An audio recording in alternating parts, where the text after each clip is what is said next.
Assalamualaikum warahmatullahi wabarakatuh. Perkenalkan, nama saya Daniam Zutalfi dari Mandira Jakarta Pusat.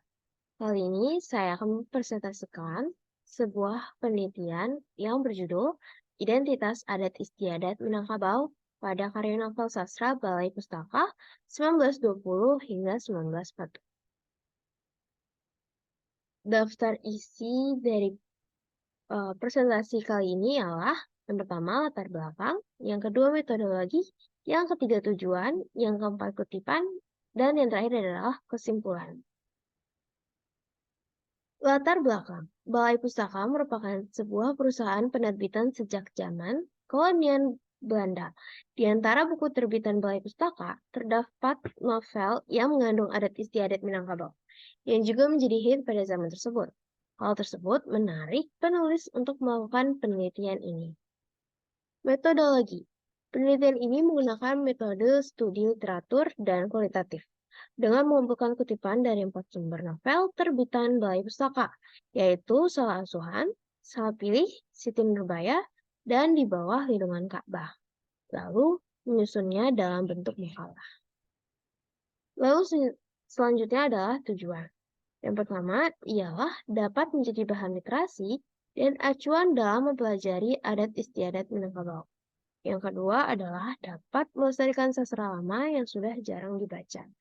Yang terakhir adalah dapat menjadi penelitian lanjutan mengenai sejarah dan budaya Minangkabau pada masa lampau. Dalam suku Minangkabau terdapat Tetuah, Adai, Basandi Sara, Basandi Kitabullah, dan Adai, Babuha Senta, Syahara, Babuha Mati.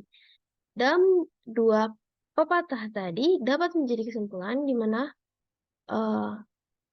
adat berlandaskan oleh agama dan agama berlandaskan oleh Kitabullah atau Al-Quran.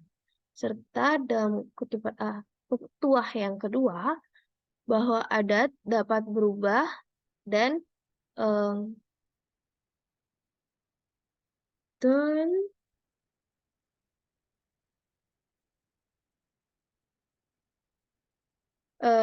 dan dapat dikondisikan sesuai dengan zaman. Sedangkan syara atau agama tidak dapat berubah sampai kapanpun. Lalu saya mengutip beberapa kalimat dalam percakapan antar tokoh di beberapa novel. Yang pertama ialah novel Salah Pilih karya Nur Sultan Iskandar. Kutipan pertama ialah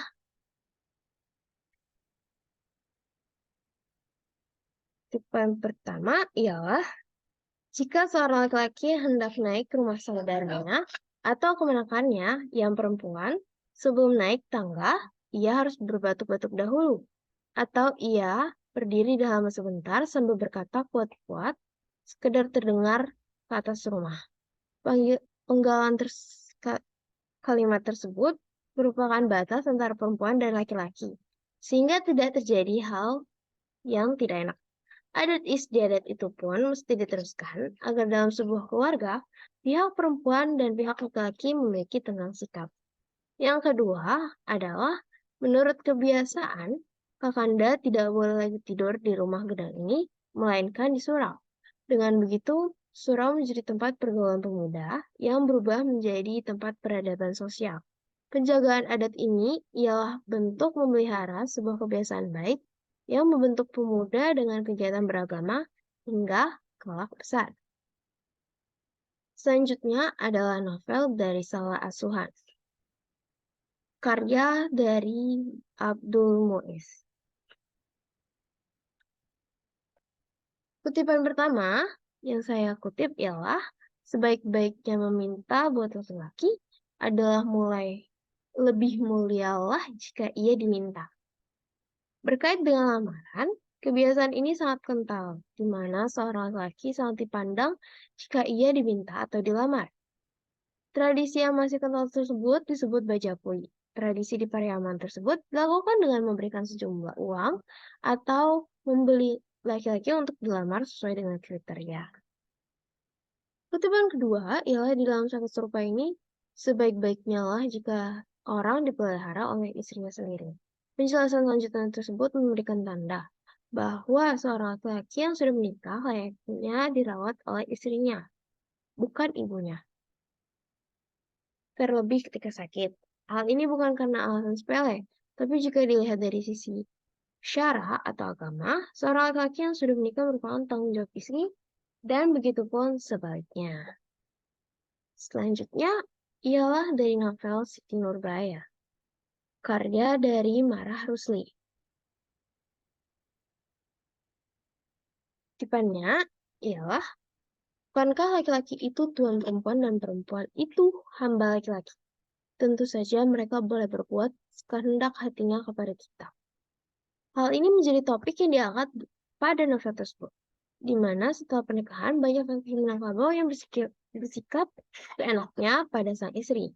Dan tragisnya, banyak dari pernikahan tersebut berasal dari perjodohan dengan perbedaan umur.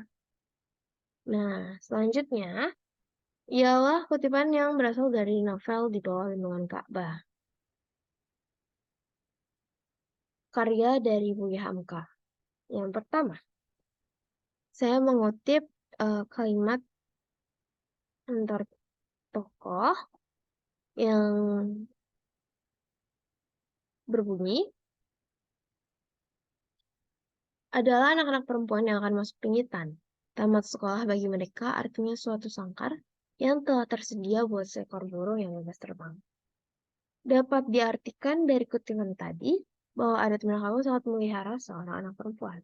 Dengan lanjutannya ialah pada paragraf lain tentunya, ia tidak dapat keluar lagi kalau tidak ada keperluan yang sangat penting.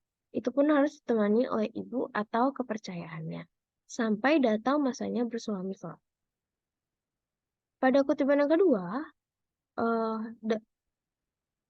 novel ini menjelaskan bahwa perempuan yang dipingit kebanyakan ialah anak saudagar kaya.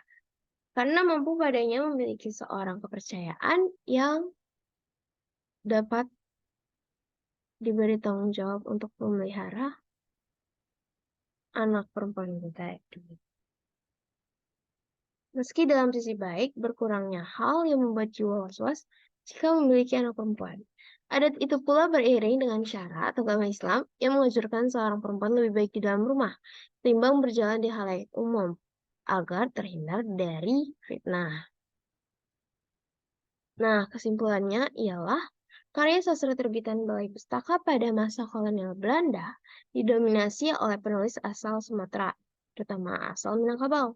Sehingga karya sastra atau novel tersebut mengandung beberapa kebiasaan adat istiadat Minangkabau, baik mengkritik atau memuji kebiasaan yang ada. Karya tersebut atau novel tersebut wajib dipelihara secara baik, karena merupakan bukti sejarah yang memiliki nilai budaya, adat istiadat Minangkabau. Selanjutnya adalah beberapa lampiran foto. Pada foto pertama ialah perempuan Minangkabau yang biasa disebut oleh Padusi. Pada foto yang di tengah ialah foto dari anak menantu laki-laki atau yang disebut dalam Minangkabau ialah Sumando. Dan yang terakhir adalah kepala suku Minangkabau yang biasa disebut oleh Datua. Foto-foto dari yang saya lampirkan berasal dari abad 19 awal. Sekian presentasi dari saya. Terima kasih sudah mendengar dan memerhatikan presentasi saya. Wassalamualaikum warahmatullahi wabarakatuh.